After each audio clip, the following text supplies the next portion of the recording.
Praise the Lord. കർത്താവിൻ്റെ പരിശുദ്ധ നാമം വാഴ്ത്തപ്പെടുമാറാകട്ടെ. ഞാൻ ക്രിസ്തുവിൽ സ്നേഹിക്കുന്ന എല്ലാ ദൈവമക്കൾക്കും 12-ാം മാസത്തിൻ്റെ 4-ാമത്തെ പ്രഭാത വന്ദനം കൂടെ അറിയിക്കുന്നു.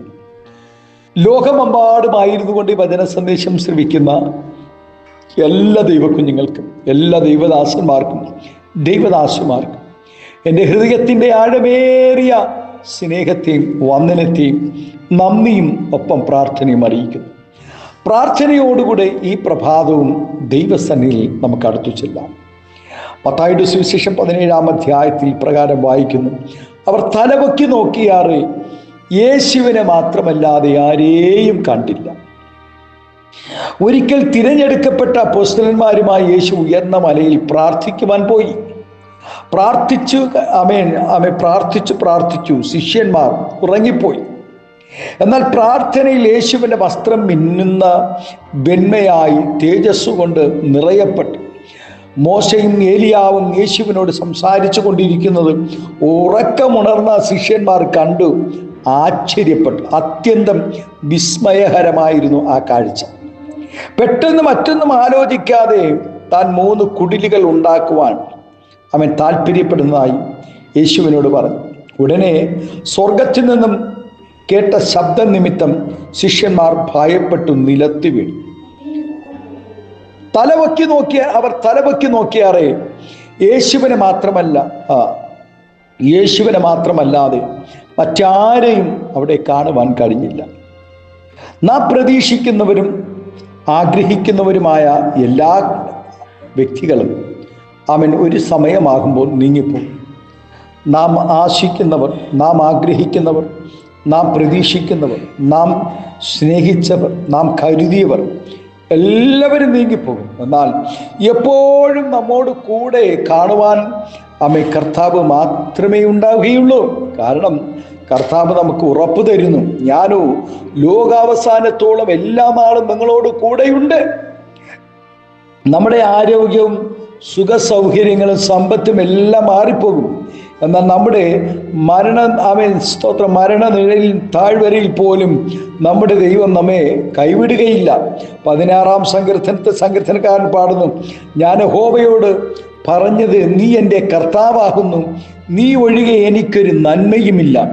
അപ്പം തിന്നുകയും അത്ഭുതം കാണുകയും ചെയ്ത ജനം അടുത്ത ദിവസം യേശുവിനെ തിരഞ്ഞു നടന്നു. എന്നാൽ തൻ്റെ കഷ്ടതയുടെ നാളുകളിൽ എല്ലാവരും ചിതറിപ്പോകുവാനിടയായി. ആരും കർത്താവിനെ സഹായിക്കാൻ ഉണ്ടായിരുന്നില്ല. ഭക്തനായ ഇയ്യോബിൻ്റെ കഷ്ടതയും താൻ ശാരീരികമായി അനുഭവിച്ച വേദനയേക്കാൾ മാനസികമായി തനിക്കുണ്ടായ വാക്കുകളാണ്, മാനുഷിക വാക്കുകൾ തന്നെ അധികം തന്നെ വേദനിപ്പിച്ചു. തൻ്റെ ഭാര്യ പോലും തന്നെ തള്ളിക്കളഞ്ഞു. വഴിയെ പോകുന്നവർ തന്നെ കളിയാക്കി നിന്ദിച്ചു. തൻ്റെ സ്നേഹിതന്മാർ തന്നെ ശകാരിച്ചു. എല്ലാവരും തന്നെ ഉപേക്ഷിച്ചു. എന്നാൽ ദൈവം മാത്രം തന്നെ കൈവിട്ടില്ല. കർത്താവ് തനിക്ക് തുണയായി നിന്നു. നഷ്ടമായതെല്ലാം ഇരട്ടിയായി ദൈവം തനിക്ക് മടക്കി കൊടുത്തുകൊണ്ട് ദൈവം തന്നെ വിടുവിക്കുവാനിടയായി.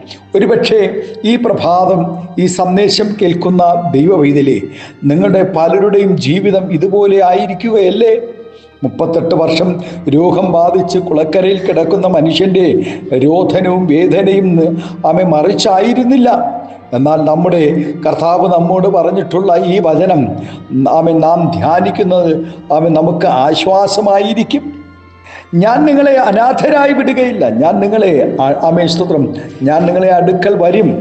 ആരെല്ലാം നമ്മെ കൈവിട്ടാലും, നമ്മെ മറന്നു കളഞ്ഞാലും കൈവിടുകയില്ല എന്ന് പറഞ്ഞ് നമ്മോട് സത്യം ചെയ്തവരെല്ലാം ഉപേക്ഷിച്ച് മാറിപ്പോയാൽ നമ്മുടെ ദൈവം ഒരിക്കലും മാറിപ്പോകരുത്. ദൈവം പറഞ്ഞിട്ടുള്ളത് ഒരിക്കലും മാറ്റം വരികയില്ല. ഒരു സ്ത്രീ തൻ്റെ കുഞ്ഞിനെ മറക്കുമോ? അവർ മറന്ന് കളഞ്ഞാലും ഞാൻ നിന്നെ മറക്കുകയില്ല.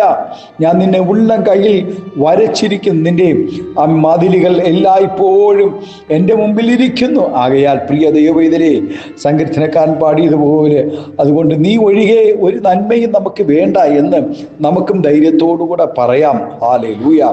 ആമേൻ. ദൈവത്തെ ഭയപ്പെടാതെ ജീവിക്കുന്നവൻ്റെ ജീവിതത്തിലെ അഭിവൃദ്ധി കണ്ട് പരമാർത്ഥിയായി ജീവിക്കുന്ന തൻ്റെ ജീവിതത്തിലെ ശൂന്യത കണ്ട് കർത്താവിനോട് പരാതി പറയുന്ന ആസാഫിൻ്റെ ഒരു ഗാനമാണ് 73-ാം സങ്കീർത്തനം.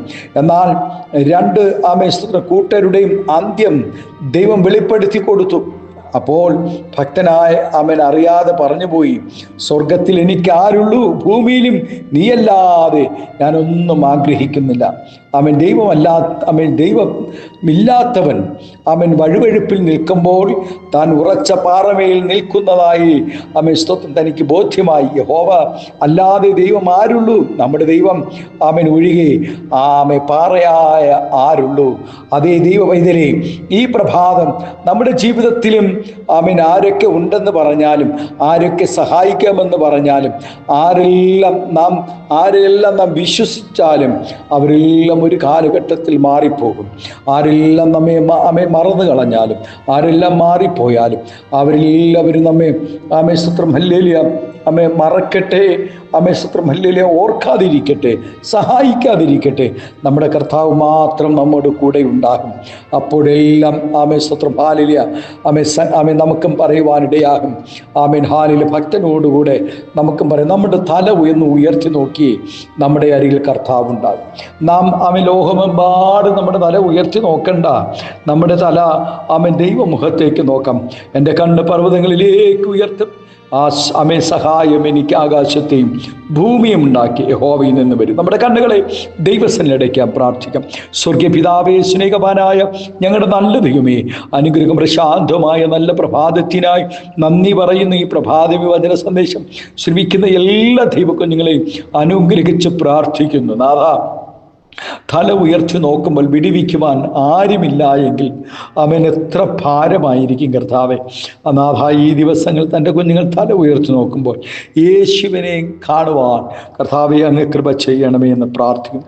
സമാധാനവും സന്തോഷവും പകരും, ദീർഘായുസ്സുകൾ കൊണ്ട് നിറയ്ക്കും, രോഗികൾ സൗഖ്യമാകട്ടെ, മനം തകർന്നവർ വിടുവിക്കപ്പെടട്ടെ, അത്ഭുതങ്ങൾ കണ്ട് സന്തോഷിപ്പാൻ സ്വർഗം കൃപ ചെയ്യും. മഹത്വം പങ്കെടുക്കും യേശുവിൻ്റെ നാമത്തിൽ കൃപയോടെ പ്രാർത്ഥന കേൾക്കും സ്വർഗീയ നല്ല പിതാവേ. ആമേൻ, ആമേൻ, ആമേൻ. Thank you. God bless you. ദൈവം എല്ലാവരെയും ഈ പ്രഭാതം ധാരാളമായി അനുഗ്രഹിക്കട്ടെ. Thank U.